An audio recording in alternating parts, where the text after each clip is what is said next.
Welcome to Fly Tying with Whiting, where each month we'll bring you a fly pattern tied by one of our experts using whiting fly tying feathers.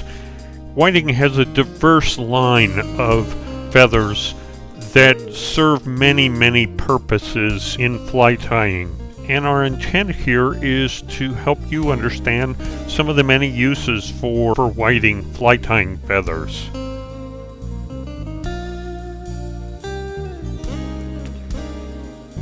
Whiting genetic fly tying feathers can help you tie better flies and be more successful out fly fishing.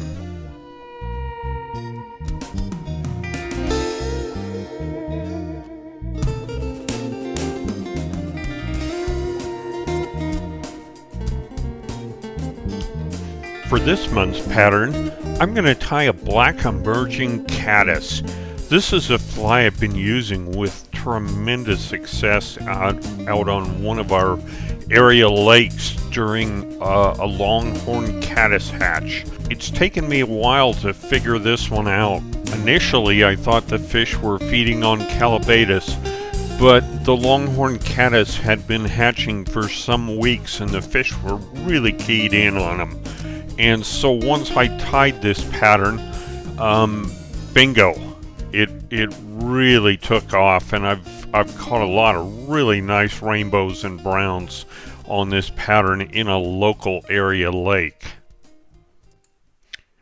So let me cover the materials for this pattern. I'll touch upon them one by one so you get an idea of why I selected each. For a hook, I'm going to use a Firehole 419, and I tied this one in size 14. But you can range from 14 to 18 as the size of this fly varies. For a thread, I'm going to use a Danville's flat waxed in black. I used a little stronger thread because I've really got to bind down that deer hair wing. For the trailing shuck, I'm using crinkled Zelon that I get from Blue Ribbon Flies in Montana. And the color I'm using is Mayfly brown. I use about a half a hank on each fly. For the abdomen on this fly, I'm using about 85% Spikey Squirrel dubbing in black, blended with an ice dub in holographic golden orange. The natural has a slight rust color to it, and I find adding a little bit of this ice dub really goes a long way to matching the natural.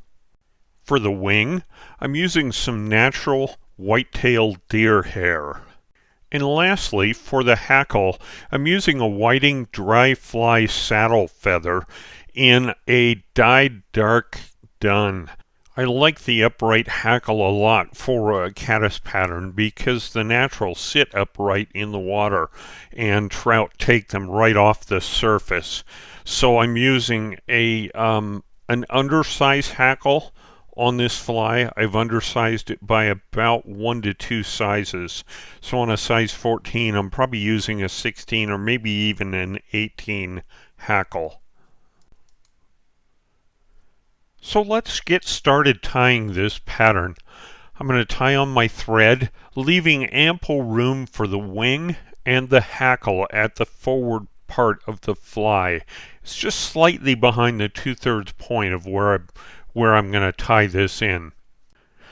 From here, I'm going to take a hank of my Zelon, and I'm going to basically split it in half. I'm going to use about half of a hank to tie in the trailing shuck. And then I'll trim off the excess about a half of the hook length trailing off the back of the hook. Next, I'm going to take some of my dubbing blend and spin that onto my thread. And I'll capture a few fibers, and then I'm going to spin it around my thread to basically create a yarn and wind that forward all the way to where I tied the thread onto the hook. Essentially, that is the abdomen of this pattern.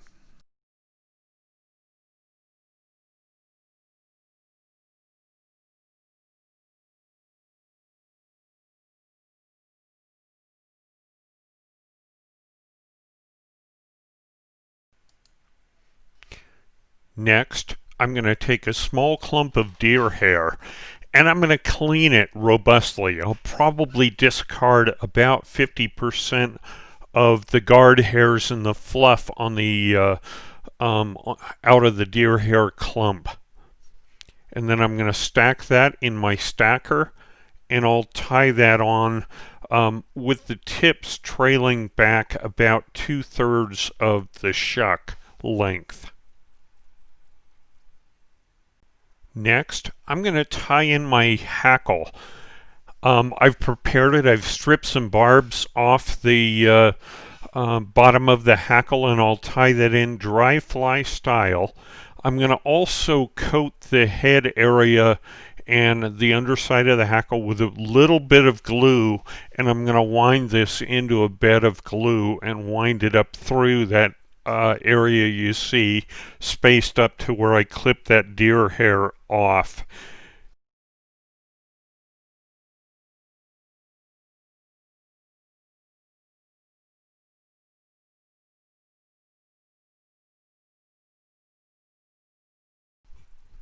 And then I'll tie off the hackle.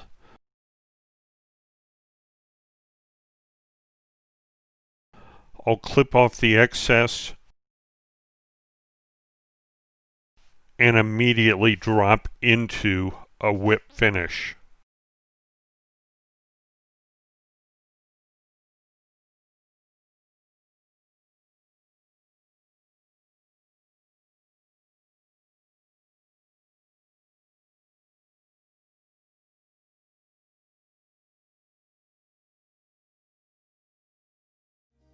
So now let me rotate the vise so you can see all sides of this pattern.